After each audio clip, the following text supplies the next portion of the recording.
Yeah, welcome to RR Triple Four All Rounder. Match number 20 MI versus RCB. ఈ match వచ్చేసి మనకు April 7న 7:30 పిఎంకి Wankhede స్టేడియంలో ముంబైలో మ్యాచ్ అనేది స్టార్ట్ అయిపోతుంది. ఇది వచ్చేసి ఎంఐకి హోమ్ గ్రౌండ్ అనమాట. అండ్ ఈ మ్యాచ్లో చూసుకుంటే మాత్రం రోకో జోడీ ఎలా పర్ఫామ్ చేస్తారో చూడాల్సి ఉంటుంది. కోహ్లీ అయితే పర్లే, ఇప్పటిదాకా మంచి స్టార్టే ఇచ్చాడు. అండ్ రోహిత్ శర్మ ఇంకా స్టార్ట్ ఇవ్వాల్సింది ఉంది ముంబైకి అయితే. అండ్ ఇప్పుడు దాకా అయితే ఒక మంచి పర్ఫార్మెన్స్ కూడా రాలేదు రోహిత్ శర్మ సైడ్ నుంచి. అండ్ మనకు కోహ్లీ సైడ్ నుంచి అయితే ఓకే, 2-3 రెండేమో మంచి పర్ఫార్మెన్స్ వచ్చాయి, ఒక దాంట్లో ఏం మార్చనంగా ఏం ఆడలేదు. ఓకే, ఈ మ్యాచ్లో చూడాల్సి ఉంటుంది అనమాట. అండ్ హార్దిక్ పాండే గురించి కొన్ని విషయాలు చెప్పుకోవాల్సి ఉంటుంది ఈ వీడియోలో. ఎందుకంటే తనకి ఈగో ప్రాబ్లమ్స్ ఉన్నాయనుకుంటా, నాకు తెలిసి ఖచ్చితంగా ఈగో ప్రాబ్లమ్స్ అయితే ఉన్నాయని నేనైతే అనుకుంటాను. చూద్దాం, ఈ వీడియోలో దాని గురించి డిస్కస్ చేసుకుందాం. అండ్ ఈ మ్యాచ్ విషయానికి వస్తే మాత్రం ముంబైలో వాంకేడ్లో ఈ మ్యాచ్ ఆడుతున్నారు కాబట్టి, అండ్ వాంకేడ్ పిచ్ రిపోర్ట్కి వస్తే మాత్రం అండ్ గుడ్ బ్యాటింగ్ వికెట్ ఉంటుంది ఇక్కడ. అండ్ స్మాల్ బౌండరీసే ఉంటాయి ఆబ్వియస్లీ. అండ్ మనకు మంచి ఫేసర్ ఫ్రెండ్లీ బౌలింగే ఉంటుంది ఇక్కడ కూడా. అండ్ బ్యాట్స్మెన్స్కి ఎంత బౌన్స్ అయితే కావాలో అంత బౌన్స్ ఖచ్చితంగా ఉంటుంది. ఇక్కడ హై స్కోరింగ్ గేమ్ ఉంటుంది అనమాట. హై స్కోరింగ్ గేమ్ అంటే ప్రతిసారి 240, 260 అని వస్తుందని ఏం లేదు. నా దృష్టిలో హై స్కోరింగ్ అంటే 190+ వచ్చినా కూడా హై స్కోరింగ్ అనమాట. ఆబ్వియస్లీ ఈరోజు అయితే 190+ వచ్చే ఛాన్సెస్ చాలా ఉన్నాయన్నమాట. ఎందుకంటే బౌన్సీ పిచ్, అది కూడా ఆ బౌన్సీ పిచ్ కూడా బ్యాట్స్మెన్స్కి అనుకూలిస్తుంది. అండ్ బౌలింగ్ విషయానికి వస్తే మాత్రం బౌలర్స్కి ఫస్ట్ 4 to 5 ఓవర్స్ స్వింగ్ ఖచ్చితంగా ఉంటాయి కాబట్టి స్వింగ్ బౌలర్స్కి ఖచ్చితంగా హెల్ప్ అవుతుంది అనమాట. భువనేశ్వర్ లాంటి వాళ్ళకి స్వింగ్ కింగ్ అంటారు భువనేశ్వర్. చూడాలి ఈ మ్యాచ్లో ఎలా పర్ఫామ్ చేస్తాడనేది. అండ్ మనకు స్పిన్నర్ విషయానికి వస్తే మాత్రం ఖచ్చితంగా టాలెంట్ ఉండాల్సి అనమాట. ఎవరికైతే టాలెంట్ ఉందో వాళ్ళు మాత్రమే సర్వైవ్ అవ్వాలన్నమాట ఈ పిచ్ పైన. ఎందుకంటే స్మాల్ బౌండరీస్ ఉంటాయి కాబట్టి సిక్సెస్ వచ్చే ఛాన్సెస్ ఉంటాయి మిస్ టైం అయినా కూడా. అండ్ డ్యూ విషయానికి వస్తే మాత్రం ఖచ్చితంగా సెకండ్ బ్యాటింగ్ ఆడే వాళ్ళకి హెల్ప్ ఉంటుంది అనమాట. సెకండ్ టైం బౌలింగ్ చేసే వాళ్ళకి ఖచ్చితంగా ప్రాబ్లమ్స్ ఉంటాయి డ్యూతో. అండ్ టాస్ విషయానికి వస్తే మాత్రం ఆబ్వియస్లీ మనం ఏం చెప్పనక్కర్లేదు, అందరు కెప్టెన్స్ కూడా ఈ ఐపీఎల్ అంటేనే అంతే. ఇంకా టాస్ గెలిస్తే మాత్రం చేజింగ్ అనే చెప్తారు. చేజింగే బెటర్ అనమాట. ఈ మ్యాచ్లో ఈ పిచ్లో ఖచ్చితంగా ఎవరు గెలుస్తారు అనేది క్వశ్చనే కాదనమాట. ఎందుకంటే టాస్ ఎవరు గెలిస్తే మ్యాచ్ వాళ్ళే గెలుస్తారు. ఇంకేం ఎవరినే కానీ ప్రిడిక్షన్ కూడా అడగనవసరం లేదు. టాస్ ఎవరైతే గెలుస్తారో ఇంకా వాళ్ళే మ్యాచ్ కూడా గెలుస్తారు అన్నమాట. 90% వాళ్ళే గెలుస్తారు. ఇంకా 10% అటో ఇటో ఇంకా సెకండ్ ఇన్నింగ్స్ ఆడేవాళ్ళు అటర్ ఫ్లాప్ అయిపోతుంది తప్ప ఇంక మనం ఏం చేయలేమంట దానికి. అండ్ ఇప్పటిదాకా ఈ గ్రౌండ్లో వచ్చేసి 119 మ్యాచ్లు జరిగాయి. అందులో ఫస్ట్ బ్యాటింగ్ ఆడినోళ్ళు 54 సార్లు గెలిచారు. అండ్ సెకండ్ బ్యాటింగ్ ఆడినోళ్ళు 65 సార్లు గెలిచారనమాట. అండ్ ఈ గ్రౌండ్లో మనకు ఫస్ట్ ఇన్నింగ్స్ యావరేజ్ స్కోర్ వచ్చేసి 180 ఉంది. సెకండ్ ఇన్నింగ్స్ యావరేజ్ స్కోర్ వచ్చేసి 165 ఉందన్నమాట. ఓకేనా. అండ్ మనకు హెడ్ టు హెడ్ చూసుకుంటే ఇప్పటిదాకా ఎంఐ వర్సెస్ ఆర్సీబీ 35 మ్యాచెస్ జరిగాయి అనమాట. 35లో ఫస్ట్ ఎంఐ వాళ్ళు వచ్చేసి 21 మ్యాచెస్ గెలిచారు. అండ్ ఆర్సీబీ వాళ్ళు వచ్చేసి 14 మ్యాచెస్ గెలిచారన్నమాట. అండ్ మనకు ఈ గ్రౌండ్లో వాంఖేడే స్టేడియంలో 11 మ్యాచ్లు జరిగితే 8 మ్యాచ్లు ఎంఐ వాళ్ళు గెలిస్తే 3 మ్యాచ్లు మాత్రమే ఆర్సీబీ వాళ్ళు గెలిచారన్నమాట. అండ్ ఇప్పటిదాకా ఫస్ట్ బ్యాటింగ్ తీసుకొని ఎంఐ 10 సార్లు గెలిచింది ఆర్సీబీ మీద. అండ్ ఆర్సీబీ వచ్చేసి 6 టైమ్స్ మాత్రమే గెలిచింది ఫస్ట్ బ్యాటింగ్ ఆడినప్పుడు. ఓకేనా. అండ్ సెకండ్ బ్యాటింగ్ ఆడినప్పుడు ఎంఐ 11 టైమ్స్ గెలిస్తే ఆర్సీబీ 8 టైమ్స్ గెలిచిందనమాట. అండ్ మనం ప్లేయింగ్ 11 విషయాన్ని చూసుకుంటే మాత్రం రోహిత్ శర్మ లాస్ట్ మ్యాచ్ ఏదో నీ ఇంజరీ అనేసి బయట ఉన్నాడు. ఈ మ్యాచ్ వచ్చే ఛాన్సెస్ ఎక్కువ ఉన్నాయి. అండ్ బుమ్రా ఇంకా అప్డేట్ ఏం లేదు, నెట్స్లో ప్రాక్టీస్ చేస్తున్నాడు. ఎస్టర్డే అనుకుంటా 4 ఓవర్స్ ఆర్ 6 ఓవర్స్ వేసాడు నెట్స్లో. ఇంకా నెక్స్ట్ 2-3 మ్యాచెస్లో రావచ్చు అని నేను అనుకుంటున్నా. ఓకే, ఎంఐ ప్లేయింగ్ 11 విషయానికి వస్తే మాత్రం ఖచ్చితంగా రోహిత్ శర్మ ఉంటే మాత్రం ఉంటాడు ఖచ్చితంగా. And Rohit Sharma, Will Jacks, Rickelton, Suryakumar Yadav, Hardik Pandey, and నమందీర్, and Mitchell Santner, Deepak Chahar, Ashwani Kumar, and Vignesh Puthur, Trent Boult, impact ప్లేయర్గా తిలక్ వర్మ ఉండే ఛాన్సెస్ ఎక్కువ ఉంటాయన్నమాట. ఎంఐ ప్లేయింగ్ 11లో చూసుకుంటే మాత్రం టాప్ 3 ఇంకా అంత ఫైర్ కాలేదు ఇప్పుడు జరిగిన 4 మ్యాచ్ల్లో వాళ్ళు ఇప్పుడు దాకా అన్ని రన్స్ ఏం రాలేదు వాళ్ళ బ్యాట్ నుంచి. రోహిత్ శర్మ చూసుకున్నా and Will Jacks and Rickelton వీళ్ళ ముగ్గురు నుంచి అసలు స్కోర్ ఏం రాలేదు. And two down Tilak Varma and Suryakumar Yadav వీళ్ళిద్దరి నుంచి అంతంత మాత్రమే అనమాట. చూసాం లాస్ట్ మ్యాచ్ తిలక్ వర్మది ఏమైందో దాని గురించి కూడా మాట్లాడుకున్నాం. అండ్ చూసాం మనకు హార్దిక్ పాండే ఇంకా కిందెవరు మిచెల్ సార్నర్ అండ్ దీపక్ చహర్ వాళ్ళ ముగ్గురు ఆల్రౌండర్స్ గా ఉంటారు ఖచ్చితంగా. హార్దిక్ పాండే నుంచి తను బ్యాటింగ్ ఆల్రౌండర్, వీళ్ళిద్దరు బౌలింగ్ ఆల్రౌండర్. వీళ్ళిద్దరు సైడ్ నుంచి 10-20 కంటే ఎక్కువ మనం ఎక్స్పెక్ట్ చేయలేము అనుకో. బ్యాటింగ్ ఆల్రౌండర్ సైడ్ నుంచి రన్స్ అయితే రావాల్సి ఉంటుంది. అండ్ లాస్ట్ మ్యాచ్ కూడా చూసాం తన ఈగో వల్ల చాలా ప్రాబ్లమ్స్ అయిపోతున్నాయి అనమాట ఎంఐకి. అది తన టీంకి నష్టమే, తనకి నష్టమే. ఎందుకంటే ఇప్పుడు చూడు లాస్ట్ 18.5 ఉన్నప్పుడు తిలక్ వర్మని రిటైర్డ్ అవుట్ కమ్మని చెప్పాడు. ఏమవసరం? ఓకే, రిటైర్డ్ అవుట్ అయ్యాడు, మిచెల్ శాట్నర్ వచ్చి ఏం చేసినాడు, ఆ ఒక్క బాల్ మాత్రమే ఆడి డబుల్ తీసుకున్నాడు అంతే. ఇంకా లాస్ట్ ఓవర్ మొత్తం నాన్ స్ట్రైక్ లోనే ఉన్నాడు కదా. ఏం లాభం అట్లా చేసి? ఏం లాభం?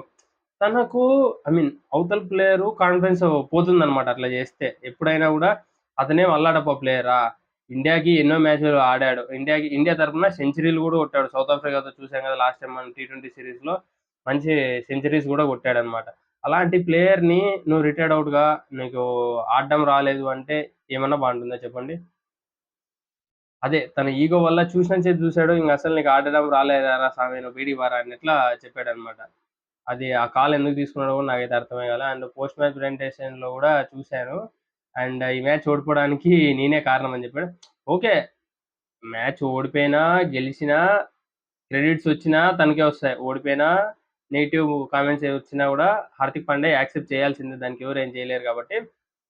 అండ్ బౌలర్స్ ఇంక కొత్త వాళ్ళు అశ్విని కుమార్ అండ్ విఘ్నేష్ పుత్తూరు. ఓకే, విఘ్నేష్ పుత్తూరు అయితే మంచిగానే బౌలింగ్ చేస్తున్నాడు, అశ్విని కుమార్ కూడా మంచిగానే ట్రై చేస్తున్నాడు అన్నమాట బౌలింగ్ చేయడానికి.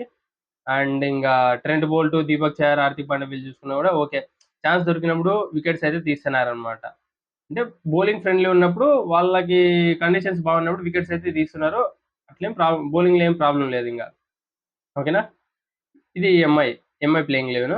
అండ్ ఆర్సీబీ ప్లేయింగ్ విషయానికి వస్తే మాత్రం Phil Salt, Virat Kohli, Devdutt Padikkal, Rajat Patidar, Livingstone and Jitesh Sharma, Tim David, Krunal Pandya, Bhuvneshwar Kumar, Josh Hazlewood, S Dayal and impact player గా రషిక్ దార్ వచ్చే ఛాన్సెస్ ఉంటాయన్నమాట. వీళ్ళకి ఇప్పుడు దాకా అయితే ఏం ప్రాబ్లమ్స్ లేవు అన్నమాట. ఈ ఐపీఎల్ లో ఏ టీం అయినా ప్రాబ్లమ్స్ లేకుండా ఉంది అంటే అది మాత్రం ఖచ్చితంగా ఆర్సీబీ టీం అని చెప్పేయచ్చు అనమాట. ఎందుకంటే చూస్తున్నాం మనం ఓపెనర్స్ గా Phil Salt and Virat Kohli and Devdutt Padikkal ఎలాంటి స్టార్ట్స్ ఇస్తున్నారు అనేది. ఫిల్ సాల్ట్ అయితే సాల్ట్ ఇచ్చిపోతున్నాడు, మంచిగా స్టార్ట్ ఇచ్చేసి పోతున్నాడు.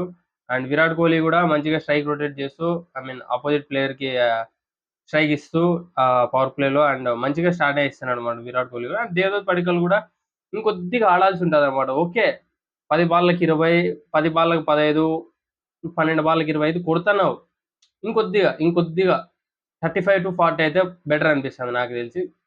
అండ్ లివింగ్ స్టోన్ అడతా ఆడుతున్నాడు. అండ్ పటిదర్ అయితే బాగా ఆడుతున్నాడు, స్పిన్నర్స్ కి ధూమ్ ధామే మధ్యలో. అండ్ లివింగ్ స్టోన్ ఇంకా జితేష్ శర్మ అయితే చెప్పనవసరం లేదనమాట. మ్యాచ్ ఆడాడంటే ఖచ్చితంగా 20-30 రన్నులు నావే అంటాడు. T20లో సరిపోతుంది. అది ఎప్పుడు సరిపోతుంది? ఓపెనర్లు మంచి స్టార్ట్ ఇచ్చినప్పుడు లాస్ట్ లో 20-30 రన్నులు ఖచ్చితంగా సరిపోతాయి తన నుంచి వచ్చేటివి. ఒకవేళ వాళ్ళు తొందరగా అవుట్ అయ్యారు అనుకున్నప్పుడు మాత్రమే ప్రాబ్లమ్స్ ఫేస్ అవుతారు అనమాట. ఇలా 20-30 అయితే కాదనమాట, ఒక 50+ రావాల్సిందే ఉంటుంది అనమాట ఖచ్చితంగా జితేష్ శర్మ బౌలింగ్ లో నుంచి కూడా. ఎందుకంటే 11 crores పెట్టారు కాబట్టి జితేష్ శర్మ దానిలో నుంచి కూడా మంచి స్టార్ట్స్ అయితే రావాలి. అండ్ ఇంకా టీమ్ డేవిడ్ అండ్ కునాల్ పాండేకి బ్యాటింగ్ లో అంత ఎక్స్పోజ్ కాలేదు. టీమ్ డేవిడ్ అయితే పర్లే అనమాట, లాస్ట్ 2 ఓవర్లో 6లు కొట్టేసి నా పని అయిపోయిందని ఆడినట్లు ఆడుతున్నాడు. ఓకే పైన అంత మాత్రం చాలు, ఇంకా ఫినిషర్ అంటే ఆ మాత్రం చాలు. అండ్ బౌలింగ్ విషయానికి వస్తే మాత్రం Bhuvneshwar Kumar, Josh Hazlewood, S Dayal obviously బాగానే బౌలింగ్ చేస్తున్నారు. ఇప్పుడు దాకా అయితే బౌలింగ్ చేస్తున్నారు.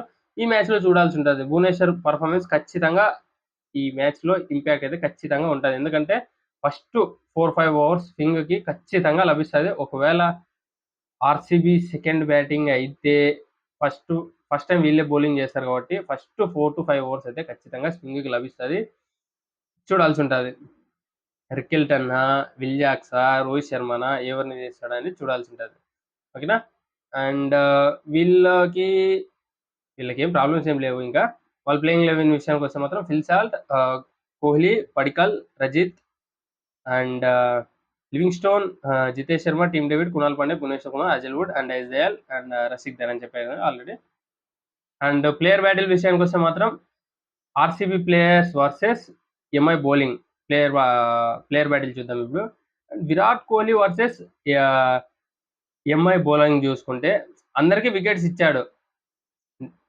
లైక్ బోల్ట్ కానీ, దీపక్ చహర్ కానీ, శాట్నర్ కానీ, హార్దిక్ పాండ్యాకి వీళ్ళ నలుగురికి ఒక్కొక్కసారి అవుట్ అయ్యాడు. కాకపోతే స్ట్రైక్ రేట్ 120 మాత్రమే ఉంది. ఒక్కసారి మాత్రమే అవుట్ అయ్యాడు అన్నమాట నలుగురికి కలిసి.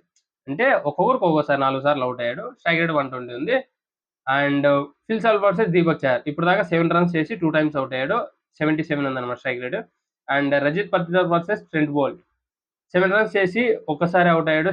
70 ఉందన్నమాట strike rate. And Padikkal versus Trent Boult కూడా మంచి ప్లేయర్ బ్యాటిల్ అయితే ఉండబోతుంది. ఇప్పుడు దాకా 18 రన్స్ చేసి 2 టైమ్స్ అవుట్ అయ్యాడు. 105 ఉందన్నమాట strike rate. And MI batsmen versus RCB bowlers అన్నమాట. రోహిత్ వర్సెస్ కునాల్ పాండ్యా 30 రన్స్ చేసి ఇప్పుడు దాకా ఒకసారి మాత్రమే అవుట్ అయ్యాడు. స్ట్రైక్ రేట్ వచ్చేసి 107 ఉందన్నమాట. And Hardik Pandya versus Bhuvneshwar 27 runs చేసి 2 టైమ్స్ అవుట్ అయ్యాడు. స్ట్రైక్ రేట్ వచ్చేసి 112 ఉందన్నమాట. అండ్ హార్దిక్ పాండ్యా వర్సెస్ కునాల్ పాండ్యా వీళ్ళిద్దరి చూడాల్సి ఉంటుంది అనమాట. అన్నదమ్ములు కదా, ఎలా పర్ఫామ్ చేశాడనేది చూడాల్సి ఉంటుంది.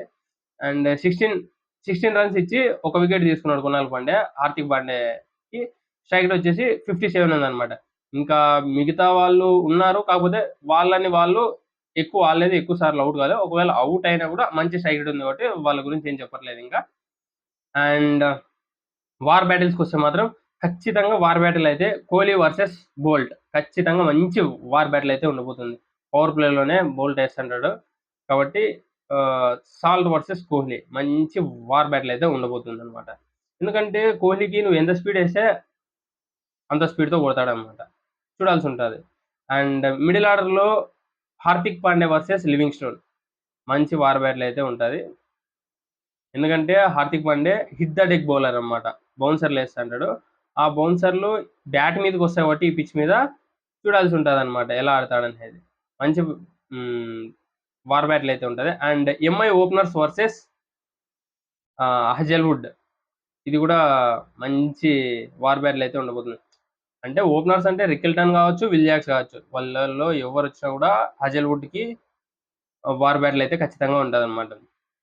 అండ్ ఇంకొక వార్ బ్యాటిల్ వచ్చేసి నేనైతే hit man versus Bhuvneshwar Kumar అని చెప్తాను. ఎందుకంటే హిట్ మ్యాన్ అంత ఫామ్లో లేడు.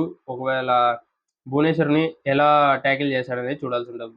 ఎందుకంటే ఫస్ట్ 4-5 ఓవర్స్ స్వింగ్ లభిస్తుంది కాబట్టి ఈ పిచ్ మీద స్వింగ్ కింగ్ అంటారు కాబట్టి భువనేశ్వర్ని ఎలా ఆడతాడనేది చూడాల్సి ఉంటుంది. అండ్ ఇంకా మ్యాచ్ విషయానికి వస్తే మాత్రం ఫైనల్ విన్నర్కి వచ్చేసి ఎవరు గెలుస్తారు అని చెప్పేది అయితే కష్టమే అనమాట. ఎందుకంటే ఎంఐ ఫస్ట్లో ఎప్పుడైనా స్లోగానే స్టార్ట్ చేస్తుంది. ఫస్ట్ 4-5 మ్యాచ్లు అయితే ఓడిపోతుంది. ఆ తర్వాత కంటిన్యూగా అన్ని గెలుస్తుంది. ఆల్రెడీ 3 మ్యాచెస్ ఓడిపోయారు.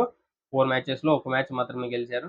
అండ్ ఈ మ్యాచ్ గెలవడానికి ట్రై చేస్తారు. 50-50 ఛాన్సెస్ ఉన్నాయన్నమాట. కాకపోతే హాట్ ఫేవరెట్స్ వచ్చేసి ఆర్సీబీ అనమాట. అండ్ 50-50 ఛాన్సెస్ అని చెప్పాను కదా, ఏదో ఒకటి సెలెక్ట్ చేసుకోమంటే నేనైతే ఆర్సీబీనే సెలెక్ట్ చేసుకుంటాను. ఎందుకంటే హాట్ ఫేవరెట్స్ కాబట్టి. ఆర్సీబీ వచ్చేసి 60% ఇస్తాను. అండ్ ఎంఐకి వచ్చేసి 40% మాత్రమే ఇస్తాను విన్నింగ్ ప్రిడిక్షన్. అండ్ ఈ రెండింటికంటే కానీ అండ్ ఎవరైతే టాస్ గెలుస్తారో వాళ్ళే మ్యాచ్ గెలిచే ఛాన్సెస్ ఎక్కువ ఉంటాయన్నమాట. 90% చూడాల్సిన అవసరం లేదు. 90% ఎవరైతే సెకండ్ బ్యాటింగ్ చేస్తారో వాళ్ళే మ్యాచ్ గెలిచే అవకాశం ఉంటుంది. ఇది వాళ్ళ వీడియో గైస్. ఇప్పటిదాకా మీరు ఈ వీడియో చూసింటే మాత్రం మీకు నచ్చిందని అనుకుంటాను. కొద్దిగా లైక్ చేసి ఎంకరేజ్ చేయండి గైస్. అండ్ మీరు ఏ టీం గెలుస్తారని అనుకుంటున్నారో కామెంట్ చేయండి. Thank you guys.